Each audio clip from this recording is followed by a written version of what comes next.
Hey guys, it's Drudder. Got a quick story for you here. I thought I would put out some silver for you to look at while I'm talking. This is a story about John F. Kennedy. And now a lot of people know, well, no, I shouldn't say a lot of people know, but a lot of people that watch this channel know that Kennedy was, I'm not going to go into the conspiracies around his death, but Kennedy was speaking out against secret societies, against conspiracy within the government. He was speaking out against the CIA, and this was all in the last few months of his life, because as we know, he was shot. And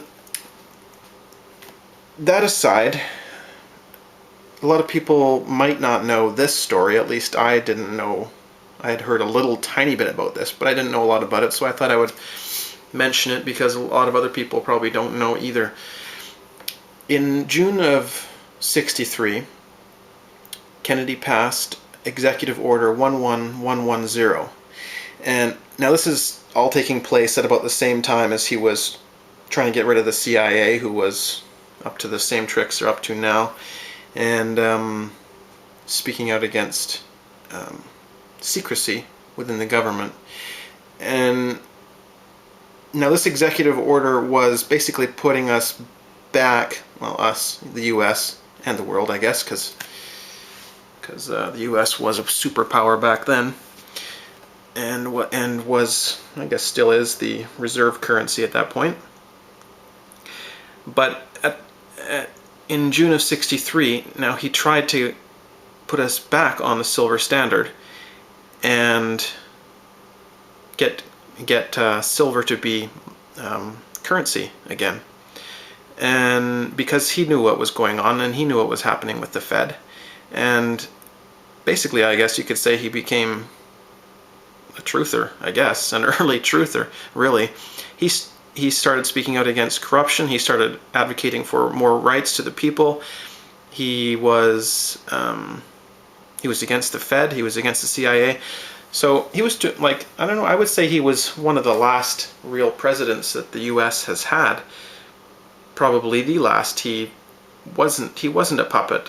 At least when he was, in his last year of his life, he basically turned against all that. And I don't know about the earlier parts of his career. I don't know much about him, but I do know that that he did really try to get people to have more power and more freedom, and to get government out of people's lives, and to get government to be less corrupt during his last year. But anyways, the rest of this Executive Order 11110, so basically the Fed would have no more power, no power to print money, no power to create boom-bust cycles, no manipulation in the markets, and as well, we were going to go to silver dollars exclusively, so there would be no more dollar bill. It would just be a silver coin that would represent $1, a dollar's worth of silver, I guess. And for bills, he actually printed up the $2 bill and the $5 bill, and they were directly exchangeable for silver bullion. So it's, in essence, that's exactly what the silver standard is. And unfortunately, he was killed that year that he passed that order. Now, apparently it was never officially repealed, but as you know, it's pretty much the furthest thing from reality right now, unfortunately. And I'll put a link to, or maybe I'll even flash up a picture of the $5 silver note, silver Kennedy note.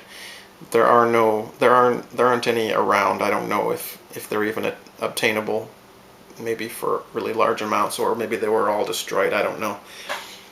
It'd be interesting to have one, that's for sure. Anyways, that's it for that little story. Alright, last part of this video for today.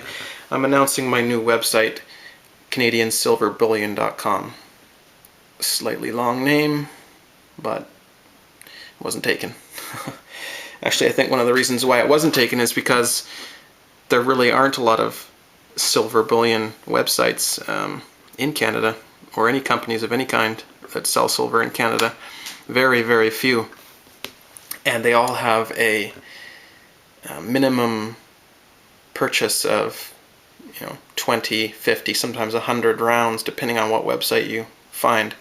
So I saw a need to create a website that could get silver to the everyday average person who doesn't have thousands of dollars to make a silver purchase. Obviously, I'm going to have to put up some money to get some stock in this store to get some silver ready to sell. But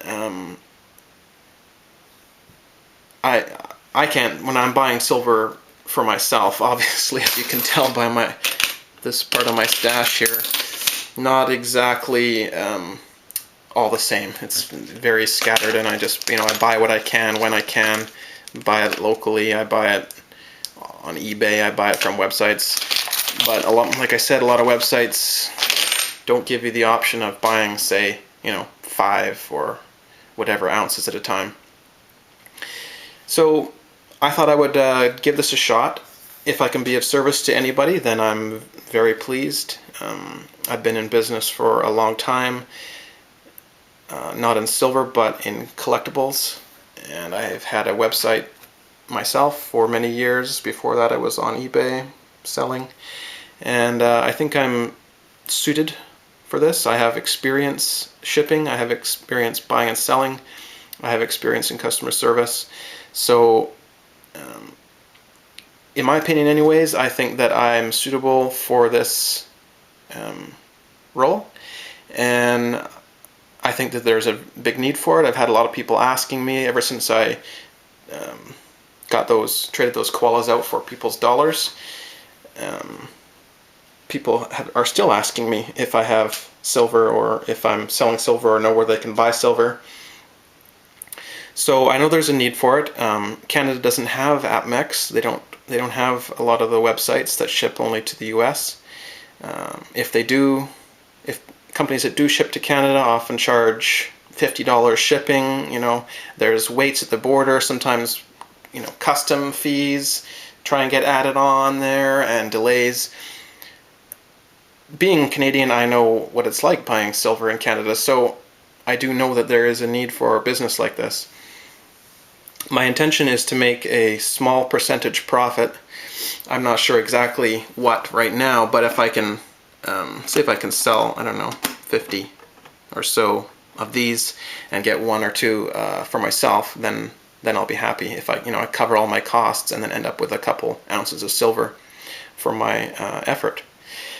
I think that's fair. We'll see if it works, I guess. We'll see. Well, if I can be of service, then I can be of service, and if I can't, then I'll just shut it down, right? I've only put I put maybe $100 into setting up the site. I hired a programmer, and so that's my loss if it doesn't work out. No problem. I think that there is a need for it.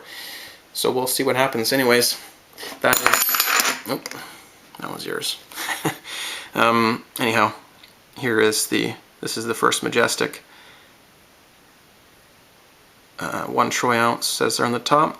1 troy ounce, 0.99 silver, and that's Mexico. Not a silver nugget, John. Nice try. So yeah, that's what the first Majestic round looks like. Very nice. A troy ounce of pure fine silver. And I have purchased a bunch of those, and I'll see if anyone wants them within Canada. So all you got to have is a PayPal confirmed address within Canada, and you can be a customer. So we'll see how that works, and if you have any questions or comments, go ahead and rate me 1 star. A lot of people get pissed off when they see someone trying to make money. Oh no, you're trying to make money. No, that's not why I do videos about silver. This was never my intention. I just decided this very recently. well, whatever. If people are going to be critical about it, they're going to be critical about it. We'll see what happens. Anyways, thanks very much, guys, and I hope everyone has a great night.